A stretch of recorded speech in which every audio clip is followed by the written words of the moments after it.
Hello hello. Good morning dear, good morning. कैसे हैं आप लोग? तो आज जो हमारा चैप्टर है कौन सा है? न्यूटन्स लॉ है। न्यूटन्स लॉ ऑफ आपका मोशन है, ठीक है। यानी कि न्यूटन के गति के नियम के बारे में जितना भी आपका रेलवे में क्वेश्चन आया हुआ है उसमें से जो बेस्ट क्वेश्चन है, जिस क्वेश्चन को पढ़ के हमारा आगे पूरा कंसेप्ट बन जाएगा, वो सभी क्वेश्चन इसमें हम डाले हैं, ठीक है ना।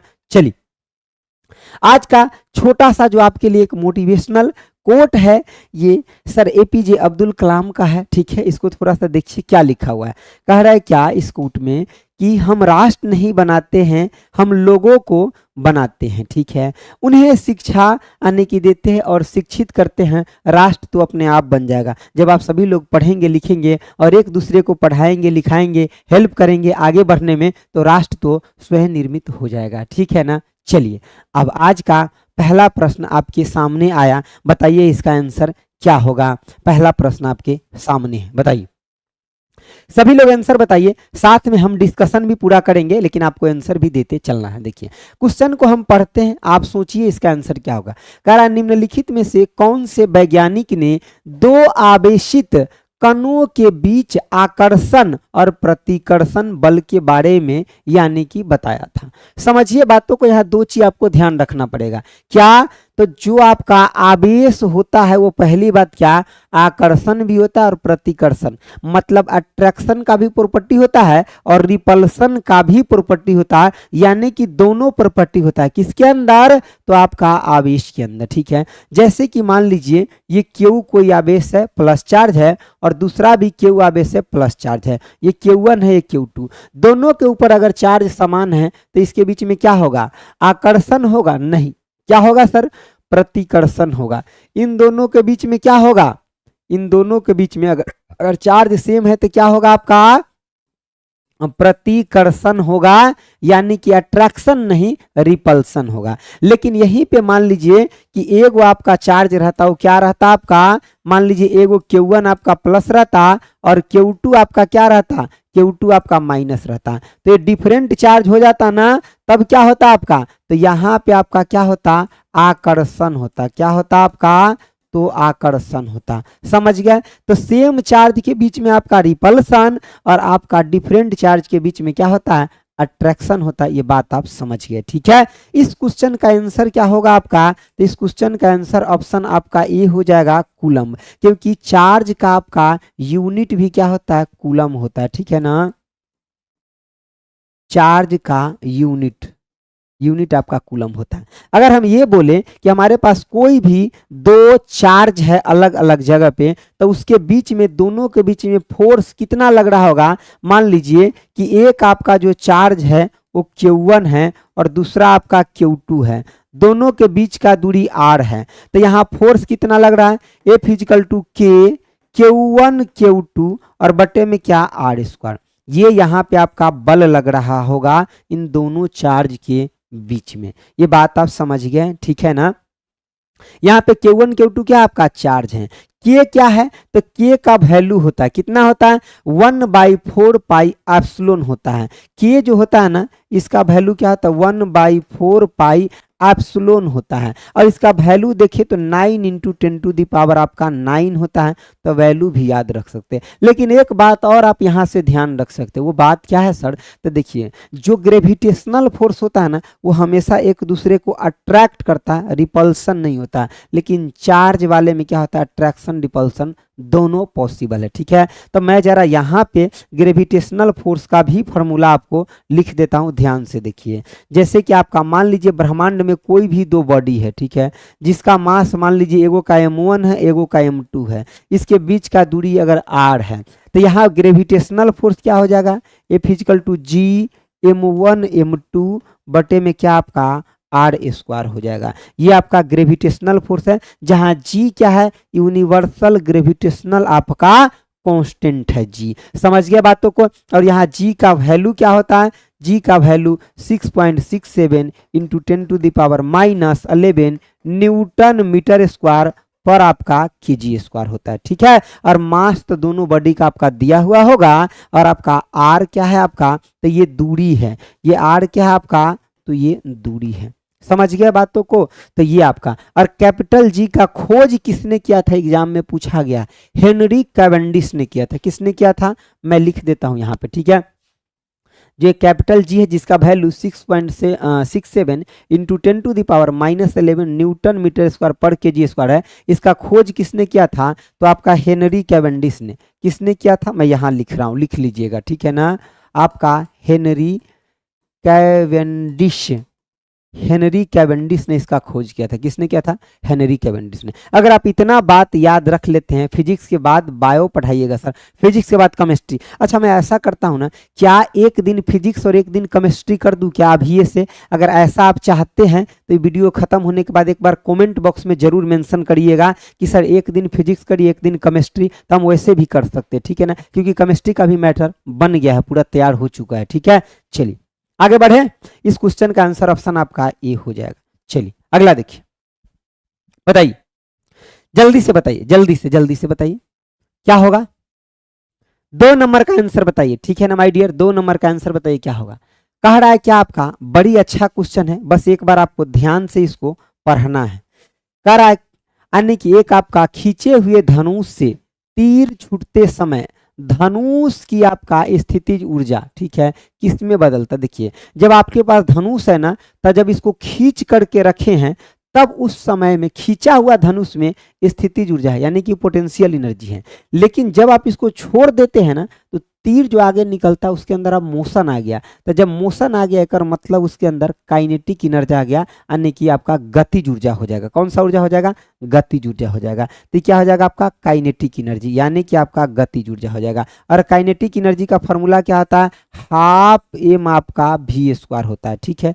दूसरी बात देखिए यहाँ पे आपका क्या लिखा है, स्थितिज ऊर्जा, ठीक है ना, स्थितिज आपका ऊर्जा के बारे में बात करते हैं। इसको अंग्रेजी में पोटेंशियल एनर्जी कहते हैं, एनर्जी कहते हैं, ठीक है। पोटेंशियल एनर्जी का कुछ उदाहरण दीजिए, जैसे कि आपका अन्य की खींचा हुआ ठीक है ना, धनुष हो गया, ठीक है। उसके बाद आपका जो डैम बांध बनाते हैं ना, बांध, ठीक है ना, जो आप डैम यानी कि जो बांध बनाते हैं, बांध में भी आपका यही ऊर्जा रहता है। उसके बाद क्या, उठाया हुआ हथौड़ा, क्या आपका उठाया हुआ हथौड़ा में भी आपका यही ऊर्जा रहता है, ठीक है ना। तो डैम है, या कोई भी वस्तु जो किसी ऊंचाई पर रखा है, या कोई भी वस्तु किसी ऊंचाई पर रखा है, यानी कि कोई भी वस्तु किसी ऊंचाई पर रखा है, किसी अगर ऊंचाई यानी कि ऊंचाई पर आपका यानी कि रखा है, ऊंचाई पर रखा है, तो क्या होगा, उसके अंदर कौन सा एनर्जी होगा, पोटेंशियल एनर्जी होगा, ठीक है ना। अच्छा पोटेंशियल एनर्जी का फॉर्मूला नहीं बताया सर, बता देते अभी। देखिए पोटेंशियल एनर्जी के लिए जो फॉर्मूला होता है ना, ये क्या होता है, mgh होता है, ठीक है। जहाँ m उस वस्तु का मास है, ठीक है ना, h क्या है, कितना हाइट पे रखा है, और g क्या है, तो ग्रेविटी कितना लग रहा है, ठीक है ना, ठीक है। टेबल पर रखा हुआ बुक, बिल्कुल नेहा सही है, वो भी होगा। कहीं किसी भी ऊंचाई पर अगर कोई चीज रखा हुआ है तो पोटेंशियल एनर्जी उसके अंदर होगा, ठीक है। तो इस क्वेश्चन का आंसर ऑप्शन आपका क्या हो जाएगा, बी। और सर गतिज ऊर्जा किसके अंदर होगा, तो कोई भी वस्तु जिसके अंदर मास है और किसी वेग से आगे बढ़ रहा है, एक मतलब उसके अंदर कौन सा ऊर्जा है, गतिज ऊर्जा है, ठीक है। क्या मैं सही हूं, ठीक है। चलिए हाँ, बहुत सारे लोग कंप्यूटर वाले क्लास पढ़ने के बाद यहाँ भी आए हैं, जैसे कि मैं नाम देख रहा हूँ, प्रवीण अभी वहाँ भी थे, नेहा भी वहाँ थी, और आपका मनीष पटेल भी थे, वो लोग वहाँ से पढ़ के यहाँ भी आए हैं, ठीक है ना। एशियन क्लासेस ये सब लोग उधर से इधर आए हैं, ठीक है। चलिए कोई बात नहीं, जिस एग्जाम का आप तैयारी करते हैं अच्छा से करते रहिएगा, अगर कुछ दिन मेहनत कर लीजिएगा भविष्य बदल जाएगा, क्या दिक्कत है, ठीक है। और इस बार वैकेंसी भी बहुत है, ठीक है ना। चलिए अगर आपका द्रव्यमान 400 किलोग्राम की एक बंदूक के संवेग की गणना करना है, किसका करना है, संवेग की गणना, जबकि उसका वेग इतना है। अरे संवेग होता क्या है, सबसे पहली बात अगर हम किसका बात करते हैं, यानी कि संवेग की बात करते हैं, मोमेंटम की बात करते हैं, तो ये P इजिकल टू में m इंटू में क्या होता है आपका v होता है, ठीक है ना। m इंटू क्या होता है आपका v होता है, तो क्या हो जाएगा बताइए जरा। तो इसका मास कितना है सर, 400 kg है, वेग कितना 0 पॉइंट आपका 25 है, एक मतलब 100 आपका kg मीटर पर आपका सेकेंड हो जाएगा। यही आपका क्या हो जाएगा, तो संवेग हो जाएगा डियर। क्या हो जाएगा आपका, ये आपका संवेग हो जाएगा। समझिए बातों को। आंसर कौन सा हो जाएगा, आंसर किसका किसका आ गया, किसका किसका आंसर आ गया, ए परवीन का आ गया, एशियन क्लासेस का आंसर आ गया। ऑप्शन आपका क्या हो जाएगा, ए इज करेक्ट माय डियर। ठीक है, ए क्या हो जाएगा, करेक्ट हो जाएगा। चलिए आगे बढ़े।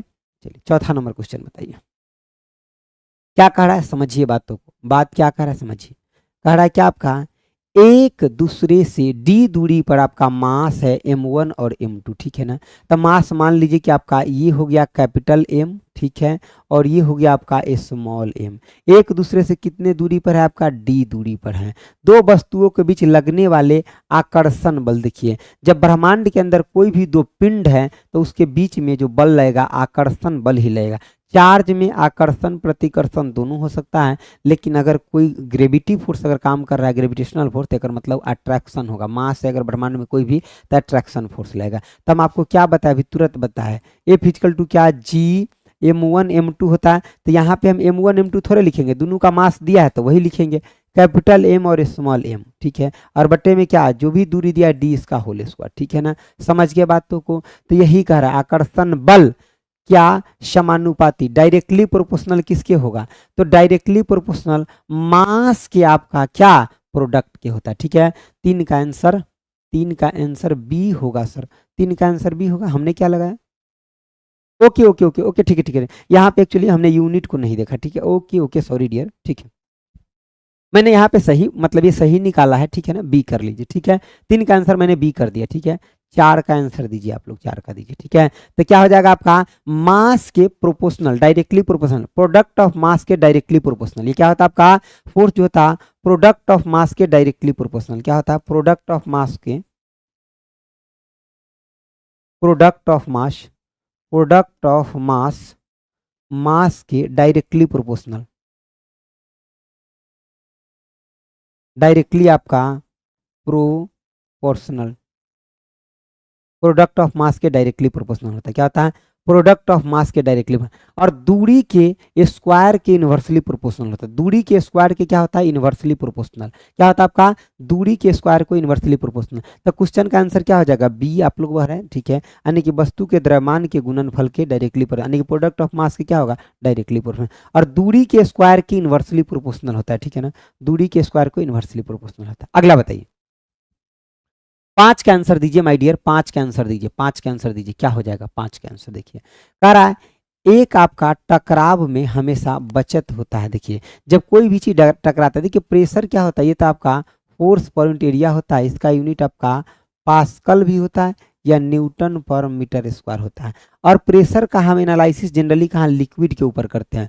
इसका एनालिसिस कहाँ, लिक्विड के ऊपर करते हैं, लिक्विड के ऊपर करते हैं एनालिसिस। ठीक है, अगर हम रिपल्सन की बात करते तो ये तो आपका ऊपर जाने के लिए, तो फोर्स की बात करते तो ये आपका ए फिजिकल टू क्या होता है, एम इंटू में आपका ए होता है। ठीक है, और मोमेंटम की बात करता है संवेग, तो ये आपका एम इंटू में आपका भी होता है। ठीक है, तो यही आपका दो चीज जब टक्कर होता है ना, तो संवेग यानी कि मोमेंटम आपका कंजर्व रहता है। मोमेंटम क्या होता है आपका, कंजर्व रहता है। ठीक है ना, मोमेंटम क्या होता है, संवेग आपका कंजर्व रहता है, यानी कि मोमेंटम, मोमेंटम क्या होता है, टक्कर के बाद भी आपका कंजर्व रहता है। मोमेंटम आपका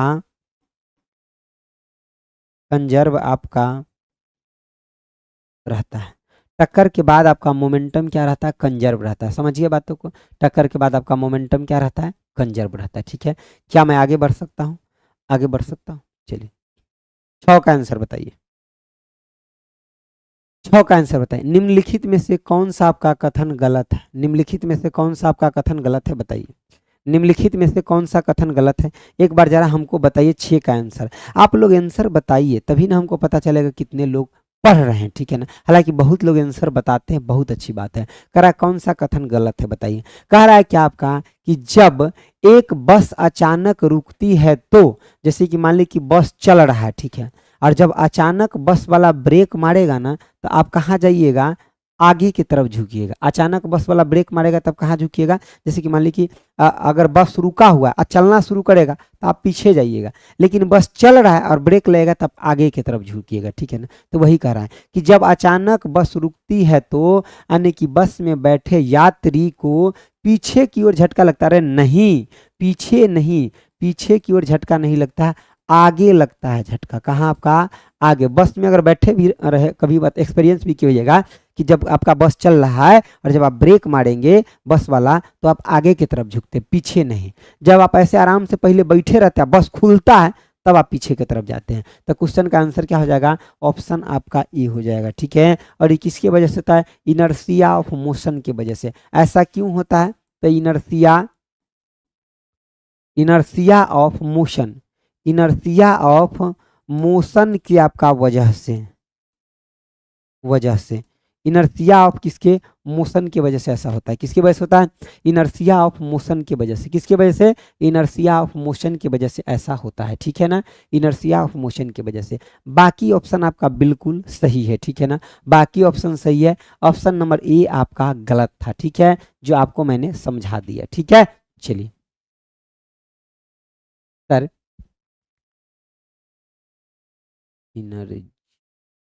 इनर्शिया ऑफ मोशन, ठीक है, इनर्शिया ऑफ मोशन, ठीक है।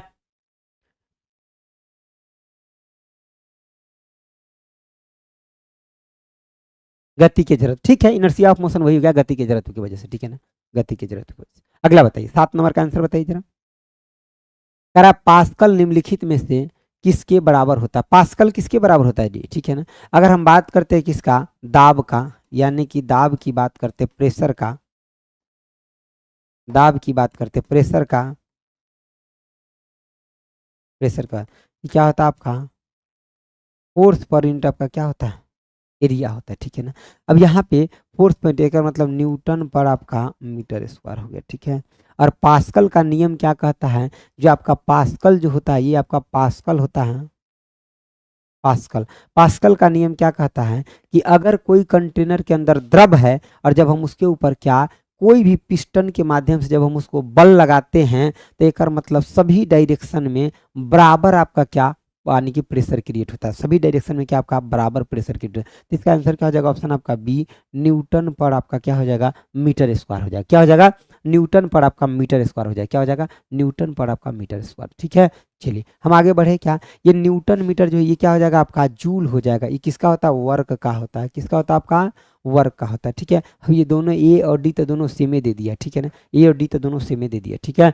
चलिए अगला बढ़िए, अगला बताइए, क्वेश्चन का आंसर बताइए। देखिए कह रहा है क्या आपका कि किसी बल, क्या कह रहा है आपका, कह रहा है किसी बल के कारण, किस बल के कारण चंद्रमा पृथ्वी के चारों ओर अपनी वृत्ताकार कक्षा में घूमता है। चंद्रमा जो है पृथ्वी के चारों ओर अपनी वृत्ताकार कक्षा में घूमता है। चंद्रमा पृथ्वी के चारों ओर अपनी वृत्ताकार कक्षा में घूमता है, ये बताइए, ठीक है। किसकी वजह से, देखिए दो चीजें होता है। अगर मान लीजिए कोई ये सर्कुलर पाथ है, ठीक है, अगर ये कोई सर्कुलर पाथ है ना और इस पे अगर कोई भी चीज घूम रहा है, ध्यान से जरा देखिए, ये अगर कोई सर्कुलर पाथ है ना और इस पे अगर कोई भी चीज अगर चल रहा है, ठीक है, इसका कुछ रेडियस होगा, हाँ सर, इसका रेडियस मान लीजिए आर। एगो फोर्स अंदर की तरफ, मान लीजिए इसके ऊपर कोई भी अगर वस्तु अगर ऊपर की तरफ बढ़ रहा है तो इसके ऊपर एगो फोर्स अंदर लगेगा, एगो बाहर। जो फोर्स अंदर लगेगा टुवार्ड्स द सेंटर, उसको क्या बोलते हैं, सेंट्रीपिटल फोर्स। यहाँ जो लगेगा कौन सा फोर्स लगेगा,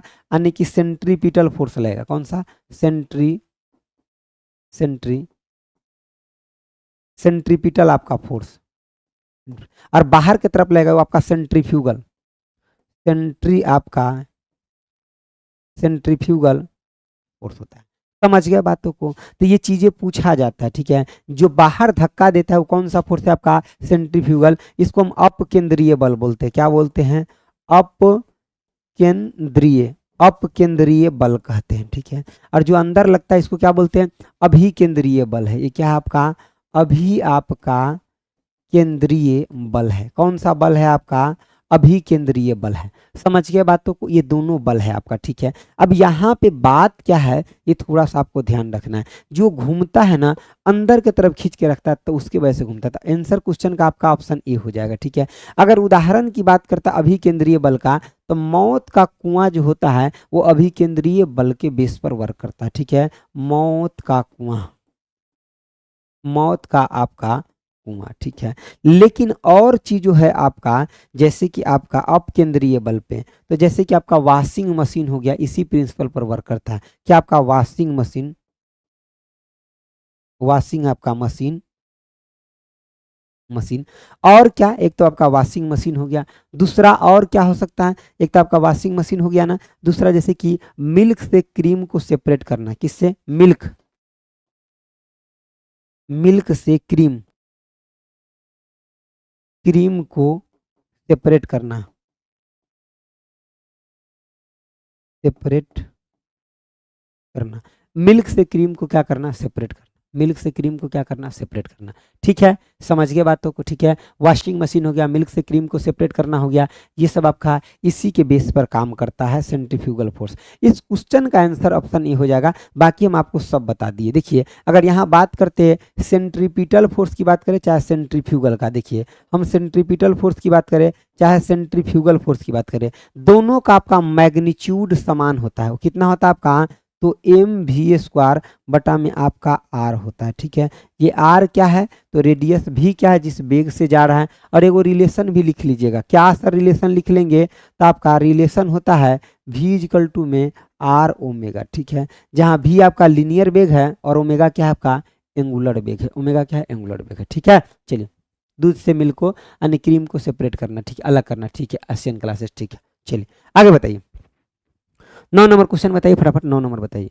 कह रहा है 80 kg द्रव्यमान का एक व्यक्ति 240 न्यूटन के बल से आपका दौड़ता है, त्वरण क्या होगा। देखिए, जैसे कि आपका ये सब क्वेश्चन पूछा है, लेकिन कुछ क्वेश्चन इजी भी है, कुछ आपका भारी है, तो हम सभी रंग के क्वेश्चन आपके लिए लेकर के आएंगे, तो आपको बेहतर बेनिफिट मिलेगा, ठीक है ना।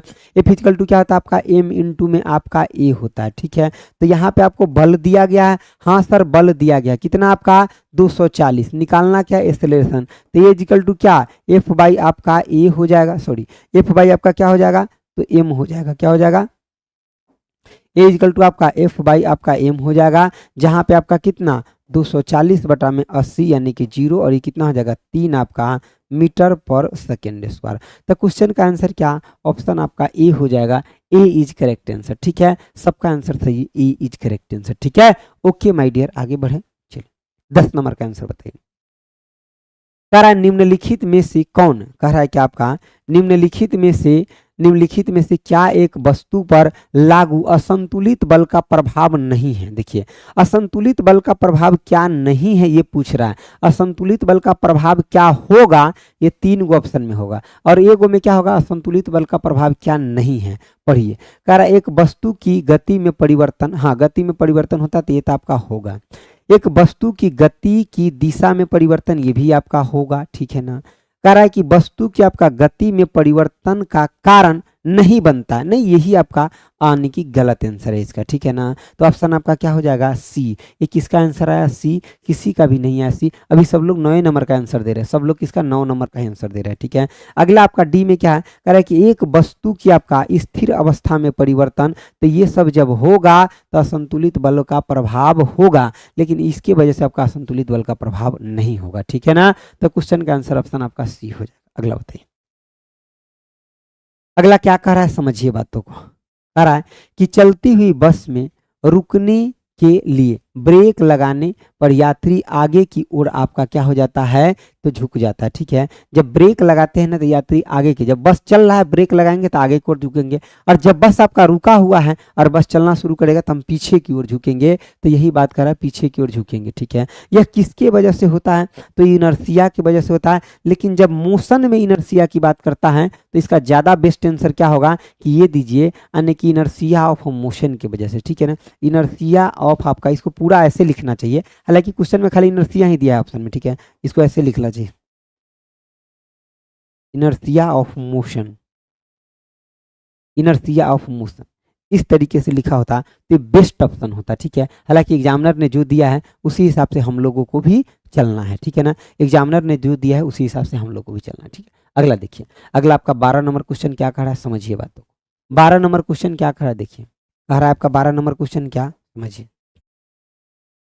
लंबी कूद के दौरान एक आपका एथलीट कूदने से पहले दौड़ता है, ऐसा करना, कूदने से पहले क्या करता है आपका, दौड़ता है। जब कूदने से पहले दौड़ता है ना तो उसके अंदर एक मोमेंटम बन जाता है, उसके अंदर क्या हो जाता है, एक मोमेंटम आपका बन जाता है, ठीक है। तो वही कह रहा है, क्या कह रहा है, देखिए लंबी कूद के दौरान एक एथलीट कूदने से पहले यानी कि क्या करता है, दौड़ता है। ऐसा वो किस लिए करता है बताइए, तो उसका जड़त्व कम हो जाना चाहिए, ठीक है। उसके बाद कह रहा है कि उसका संवेग बढ़ जाता है, ठीक है। उसके बाद क्या है आपका कि उसका क्या होता है, संवेग आपका कम हो जाता है। उसके बाद क्या है आपका कि उसका आपका क्या होता है, भारी आपका जड़त्व प्रदान करता है। क्या होगा आंसर, क्या होगा बताइए, बताइए 12 का आंसर क्या होगा, बताइए एक बार। 12 का आंसर क्या होगा, 12 का आंसर ए दे रहे हैं कुछ लोग बी दे रहे हैं। आप कोई सी डी देने वाले नहीं है, अगर है तो दे दीजिए सी डी भी, अगर है तो सी डी भी दे दीजिए, क्योंकि ये वो राह कला जाएगा। हाँ, ए भी तो दे ही दिए, अगर व्यवस्था है तो सी डी भी दे ही दीजिए, है ना। अगर व्यवस्था है तो सी डी भी दे ही दीजिए, व्यवस्था है तो सी डी दे दीजिए। ज़्यादा लोग बी दे रहे हैं, ठीक है ना। और बी आपका सही, देखिए जब आप दौड़ना स्टार्ट करते हैं ना, रनिंग स्टार्ट करते हैं, तो मास तो आपका वही है, लेकिन वेग बढ़ने की वजह से आपका मोमेंटम क्या हो जाएगा, बढ़ जाएगा। जब मोमेंटम बढ़ जाएगा तो कर मतलब आपका स्पीड आप पकड़ लिए हैं और बड़ी आसानी से आप दूरी को कवर कर लेंगे। तो उसमें क्या होता है, आपका संवेग बढ़ जाता है, ठीक है। और संवेग आपका पी इक्वल टू क्या होता है, एम इनटू में भी होता है। मास तो बॉडी का वही रहेगा, लेकिन उसके वजह से वेग जो बढ़ जाएगा ना, तो आपका मोमेंटम क्या हो जाएगा, संवेग बढ़ जाएगा, ठीक है ना। संवेग आपका बढ़ जाएगा, ठीक है। चलिए आगे बढ़े, आगे बढ़े, चलिए 13 नंबर का आंसर बताइए, 13 नंबर का क्या होगा बताइए। कह रहा है कि यदि हम पेड़ की शाखा को तेजी से हिलाते हैं तो कुछ पत्तियां पेड़ से आपका अलग हो जाती है, यह डैश के कारण होती है। देखिए यानी कि रुका हुआ, देखिए पेड़ पहले क्या है आपका, रुका हुआ है, उसके ऊपर जो डाली पर पत्ता लगा है रुका हुआ है, और जब हम उसको हिलाते हैं ना, तो हिलाने के दौरान क्या होता है कि ये जो पेड़ पर जो पत्ता है वो हिलना नहीं चाहता है, तो मतलब वो गति का विरोध करता है, और वो गति के विरोध करने की वजह से वो टूट करके गिर जाता है नीचे। मतलब इनर्शिया ऑफ रेस्ट की वजह से पेड़ का पत्ता आपका नीचे गिर जाता है जब हम हिलाते हैं, ठीक है ना। तो किसकी वजह से, यहाँ खाली इनर्शिया लिखा है, लेकिन यहाँ कंप्लीट आंसर क्या होना चाहिए, इनर्शिया ऑफ रेस्ट होना चाहिए, ठीक है। क्या होना चाहिए, inertia of rest, inertia of rest, ठीक है ना।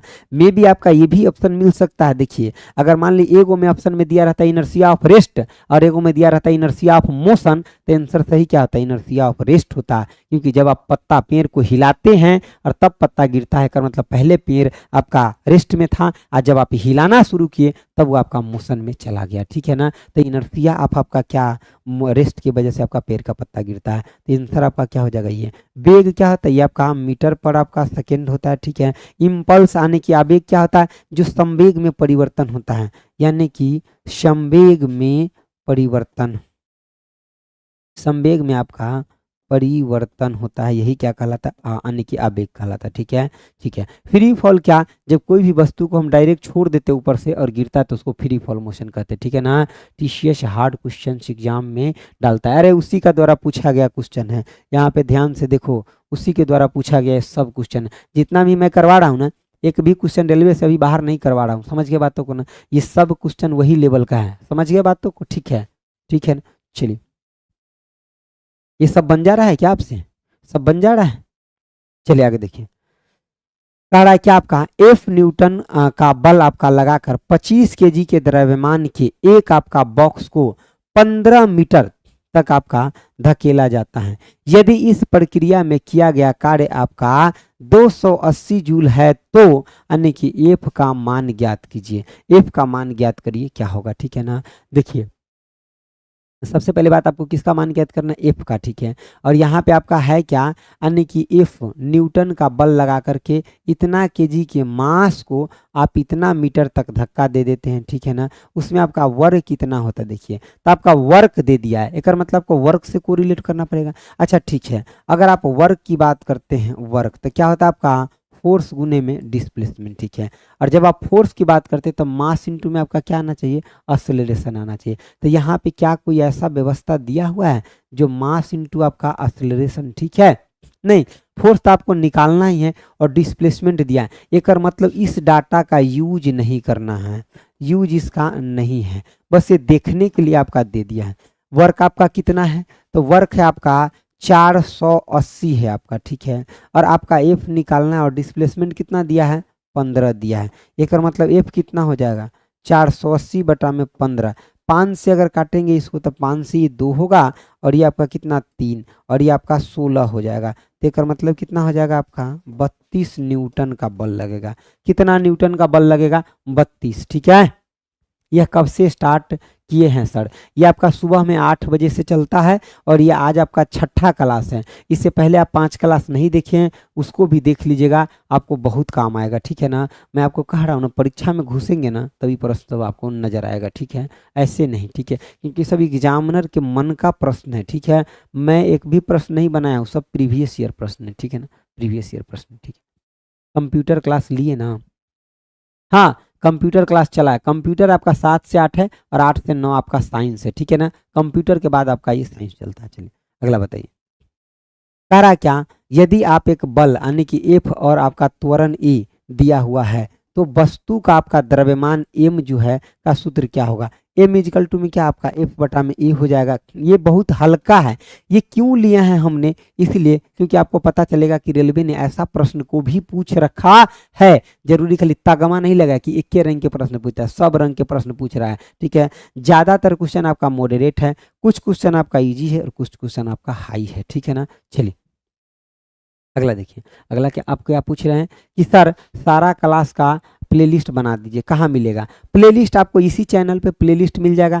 3 गो वीडियो जो है आपका वो यानी कि नवीन कुमार सिंह आपका चैनल पे है और बाकी आपका सभी वीडियो यहीं पर मिल जाएगा, बाकी आपका सभी वीडियो यहीं पे मिल जाएगा, ठीक है ना। चलिए आगे बढ़े, कह रहा है दो पिंड के बीच आपका बल सदैव क्या होता है, बताइए। दो पिंड है, ठीक है ना, तो उसके बीच में आपका बल सदैव क्या होगा, जल्दी बताइए हमको। कितना का आंसर बता रहे हैं आप, 16 का। 16 का आंसर क्या बता रहे हैं आप लोग, दो पिंड के बीच में कैसा बल होगा, दो पिंड के बीच में कैसा बल होगा जी। देखिए मान लीजिए कि दो पिंड है, अभी एक दूसरे को बल लगा रहा है, तो ये अपोजिट डायरेक्शन, मान लीजिए हम इसको धक्का दे रहे हैं, मतलब दाहिना हाथ बायां को धक्का दे रहा है और बायां दाहिना को धक्का दे रहा है, लेकिन दोनों का डायरेक्शन है अपोजिट, लेकिन मैग्नीट्यूड क्या है आपका समान है, ठीक है। तो ऑप्शन आप लोग बी दे रहे हैं, अरे बी नहीं होगा, ठीक है, बी नहीं होगा, ठीक है। समान और एक दिशा में नहीं होगा, समान और विपरीत दिशा में होगा ना। देखिए मान लीजिए कि दो गो पिंड है, देखिए मान लीजिए कि एगो पिंड ये है और दूसरा पिंड आपका क्या है, एगो पिंड मान लीजिए कि आपका ये है और दूसरा पिंड आपका क्या है, ये है। देखिए दूसरा पिंड आपका ये है, ये बल इसके ऊपर लगा रहा है, ये बल इसके ऊपर लगा रहा है, ठीक है ना। ये भी आपका एफ लगा रहा है और ये भी मान लीजिए कि ये आपका F1 लगा रहा है, ये F2 लगा रहा है, तो आपका दोनों बल समान है। या ऐसे कर लीजिए, दोनों को F1 ही कर लीजिए, ठीक है, या दोनों को आप डायरेक्ट एफ भी कर सकते हैं, ठीक है ना। दोनों को डायरेक्ट एफ कर लीजिए, तो दोनों आपका बल लग रहा है, दोनों बल तो आपका समान है, लेकिन देखिए दिशा क्या आपका अपोजिट है, ठीक है। तो समान बल है आपका, समान आपका बल है अपोजिट डायरेक्शन में, अपोजिट आपका डायरेक्शन, कौन सा डायरेक्शन, अपोजिट डायरेक्शन, ठीक है, समझ गए। शी फॉर होना ना प्यार चलो आगे देखो, ठीक अगला देखिए, 17 नंबर क्वेश्चन का आंसर बताइए क्या हो। 17 नंबर का आंसर बताइए क्या हो। देखिए कह रहा है ऊर्जा ना तो आपका उत्पन्न किया जा सकता, बिल्कुल सही है, ऊर्जा ना तो उत्पन्न किया जा सकता है और ना ही नष्ट किया जा सकता है, ठीक है, लेकिन इसे एक दूसरे में परिवर्तन किया जा सकता है, ठीक है ना। ऊर्जा को नष्ट करना या मतलब बनाना पॉसिबल नहीं, यानी कि energy can neither be created nor can be destroy. आज मेरा सेहत सही नहीं लग रहा, ठीक है, चलिए, लेकिन फिर भी आपका 25 क्वेश्चन है, इसको मैं करवा देता हूँ, ठीक है ना, करवा देता हूँ, ठीक है। पता नहीं फीवर जैसे फील हो रहा है, ठीक है, चलिए चलिए कोई बात नहीं, ये क्वेश्चन हम आपको करवा देते हैं, ठीक है ना, फीवर जैसे फील हो रहा है। देखिए तो energy can neither be created nor can be आपका डिस्ट्रॉय, न तो एनर्जी को बनाया जा सकता है और ना ही उसको क्या तो खत्म किया जा सकता है, ठीक है ना। तो ये आपका कौन सा नियम हो जाएगा, यानी कि ऊर्जा का नियम हो जाएगा, यानी कि लॉ ऑफ आपका कंजर्वेशन ऑफ आप क्या, लॉ ऑफ कंजर्वेशन ऑफ आपका एनर्जी, ऑप्शन आपका बी हो जाएगा। और बर्नौली इक्वेशन जो है आपका ये इसी पर बेस है, कंजर्वेशन ऑफ एनर्जी पर ही आपका, ठीक है ना, कंजर्वेशन ऑफ एनर्जी पर आपका बेस्ड है कौन सा, बर्नौली इक्वेशन।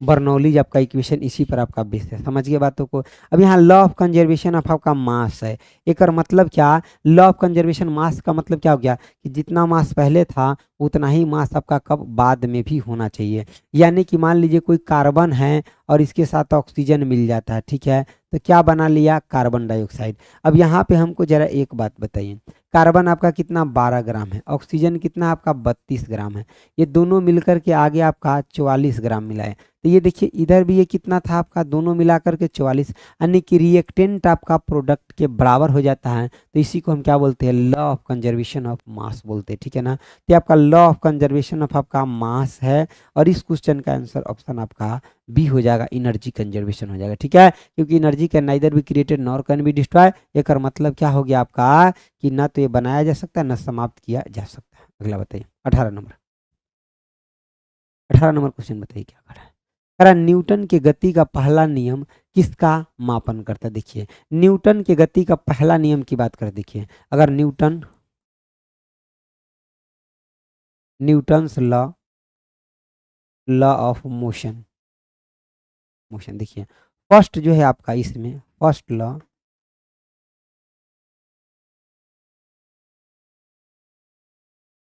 फर्स्ट जो आपका लॉ है, ठीक है ना, फर्स्ट लॉ से बल का परिभाषा मिलता है, बल का परिभाषा मिलता है।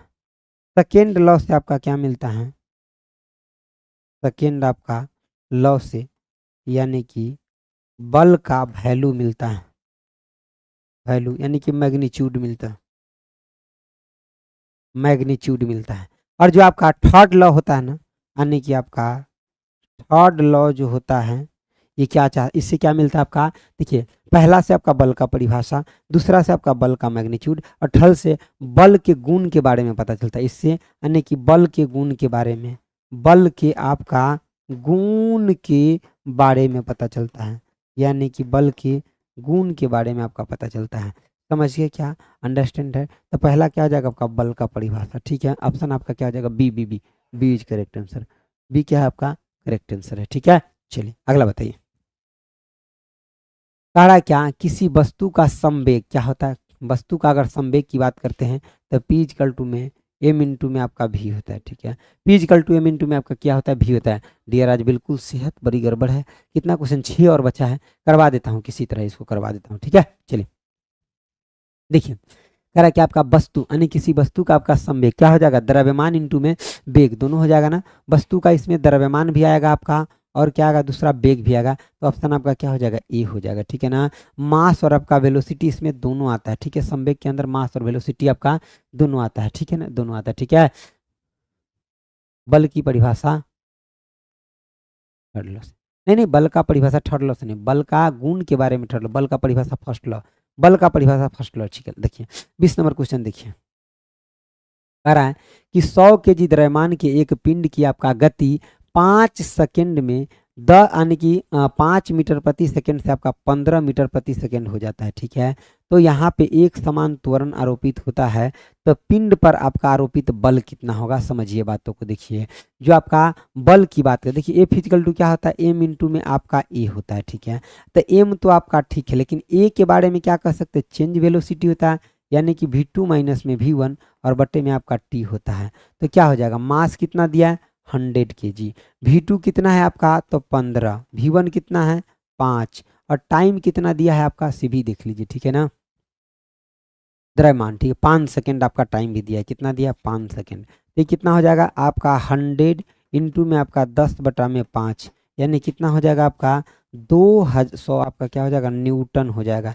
इस बात को आप जरा ध्यान देखिए, यहाँ जूल दिया है, जूल किसका यूनिट होता है आपका, तो वर्क का, यानी कि आपका कार्य का यूनिट होता है।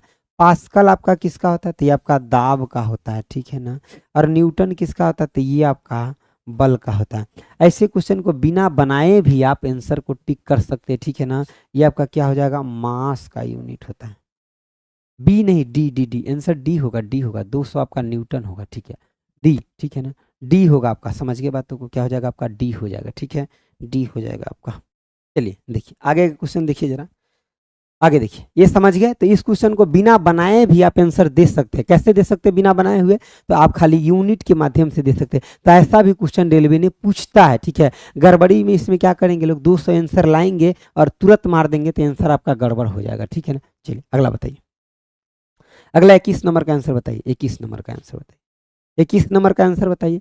कह रहा है जब दो आपका समान बल किसी निकाय पर आने की निकाय पर और विपरीत दिशा में आपका कार्य कर रहा है, विपरीत दिशा में कार्य कर रहा है, तो यानी कि निकाय पर कार्य करने वाला बल आपका बन जाता है। निकाय पर कार्य करने वाला बल जो है ये बन जाता है। क्या बन जाता है बताइए जरा, जरा इसका आंसर बताइए क्या हो जाएगा, बताइए क्या कह रहा है। कह रहा है कि when two equal force are acting on a body, ठीक है, and the opposite directions the force acting on the system. जैसे कि मान लीजिए ये कोई आपका बॉडी है, ठीक है ना, ये कोई आपका बॉडी है, ठीक है।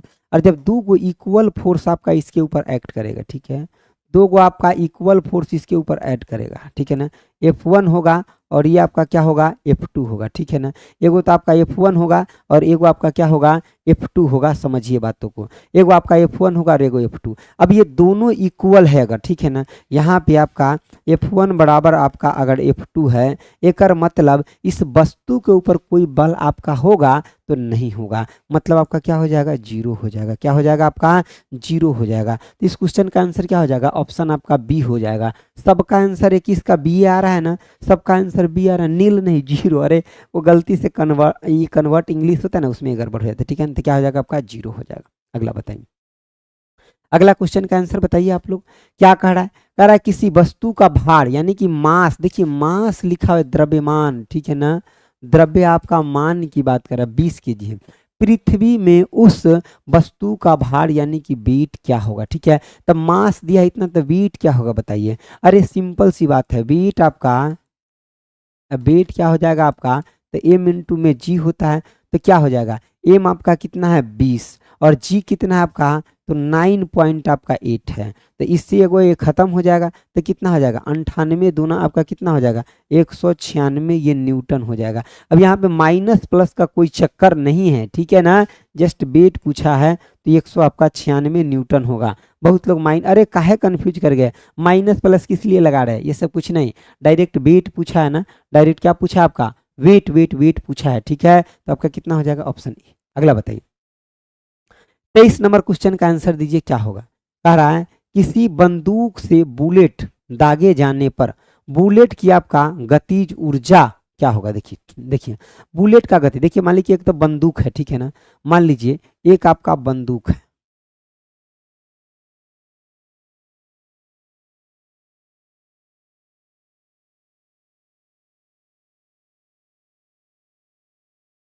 देखिए एक आपका बंदूक है, ठीक है ना।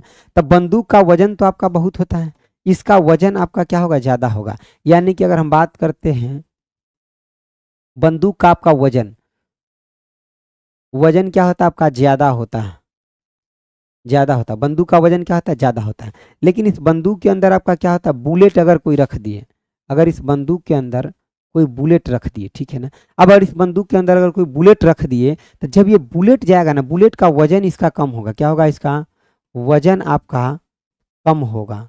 बुलेट का आपका वजन क्या होगा, कम आपका होगा। समझिए बातों को, बुलेट का वजन आपका क्या होगा, तो कम होगा, ठीक है ना। लेकिन जैसे ही इससे मान लीजिए कि हम आगे की तरफ छोड़ेंगे तो आपका पीछे की तरफ बंदूक में धक्का लगेगा, तो इधर की तरफ जो वेग आएगा पीछे, जो मान लीजिए कोई भी अगर वेग आया, ठीक है ना, ये पीछे की तरफ जो आपका वेग होगा ये बहुत कम होगा, ये आपका बहुत क्या होगा, आपका कम होगा, बहुत क्या होगा आपका कम होगा। और ये आगे की तरफ जो आपका होगा ना, ये आपका वेग, इसका वेग जो होगा बुलेट का वेग, बुलेट का आपका वेग जो होगा ये बहुत ज्यादा होगा। क्या होगा आपका, बहुत आपका यानी कि ज्यादा होगा। तो अगर यहाँ पे हम काइनेटिक एनर्जी की बात करते हैं, किसका बात करते हैं, एनर्जी का, ठीक है। तो बंदूक यहाँ पे अगर हम मान लीजिए किसका बात करना है आपको, गतिज ऊर्जा का, ठीक है ना, गतिज ऊर्जा। तो आपका गतिज ऊर्जा जो होगा, ये देखिए गतिज ऊर्जा का फॉर्मूला क्या होता है, जो आपका काइनेटिक एनर्जी होता है ये हाफ एम और आपका वी स्क्वायर। तो मतलब स्पीड जो बुलेट का होगा ये तो बहुत ज्यादा होगा ना, बंदूक जो पीछे जाएगा उसके तुलना में।